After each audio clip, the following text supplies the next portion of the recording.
Hi there. I want to tell you about my favorite shirt, and not because I'm trying to sell it to you, because it's got a great story behind it. This is my Space Geek Identifier shirt.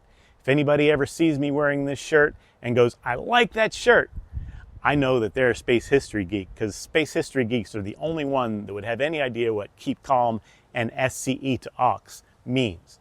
But I'm going to tell you what it means, and there's an amazing story behind it. Most people that know anything about history know that in July of 1969, Neil Armstrong and Buzz Aldrin became the first human beings to walk on the moon. 4 months later, in November of 1969, the ultimate rerun, Apollo 12. Everybody had been there, done that. Nobody was paying attention anymore. But Pete Conrad, Dick Gordon, and Alan Bean were heading toward the moon. It was an overcast day in November, like lots of days in November in Florida are. But the spacecraft was certified for all weather, the winds weren't too high, and they decided they were going to go for launch. The 363.5-foot tall Saturn V rocket, weighing over 6 million pounds, most of it explosive rocket fuel, was heading toward the moon. Before they even got to 30,000 feet, the spacecraft was struck by lightning, and every caution and warning light in the entire spacecraft lit up. The main bus A undervolt, main bus B undervolt, their navigation, their electricity was gone, their navigation was gone, their supply of water was gone. Every warning light in the spacecraft lit up, and they were in big trouble. It was all that they could do just to read back the readings that they were getting back to Mission Control. Nobody in the spacecraft knew what to do or what all of that meant. In Mission Control, most people were quiet and had no idea what to do, but one man, John Ahrens, who was at the EECOM console, remembered an incident in a simulator a year earlier that reminded him of what was going on right now. So he said, "Flight, tell him to try SCE to aux." The flight director had no idea what that was, but he had no other options. So he told the capsule communicator, "Tell him SCE to aux." The capsule communicator, who had no idea what that meant, said, "Apollo 12, try SCE to aux." Pete Conrad replied, "FCE to aux?" He said, "No, SCE to aux." Pete Conrad, the commander, said, "What the heck is that?" And Dick Gordon, who was the command module pilot sitting in the middle seat, who was supposed to know all the systems in the command module, had no idea what that meant either.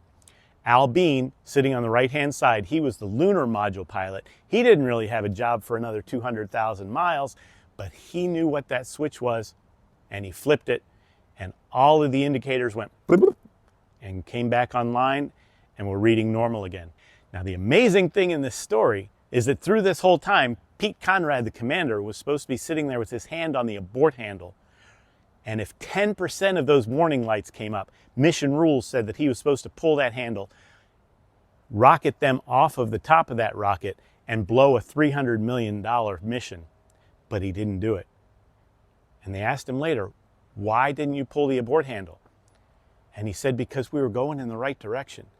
Nothing had exploded. We were moving the right direction, the direction we were supposed to. We were still going up. We were still going fast. And it didn't seem like anything was really wrong. It must have been an instrumentation problem." And that's what it was. The signal conditioning equipment is a box.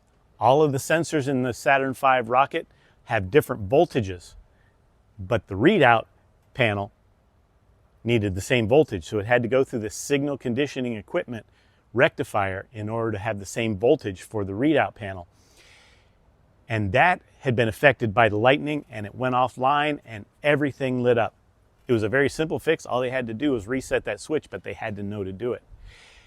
And the moral of that story is that we, in our lives today, get bad news sometimes. Sometimes the person that we vote for doesn't win the election. The alphabet soup of news companies, they found out years ago that scared people watch more news. They like to keep us excited. They like to keep us nervous. They like to throw bad news at us. They like to keep us scared.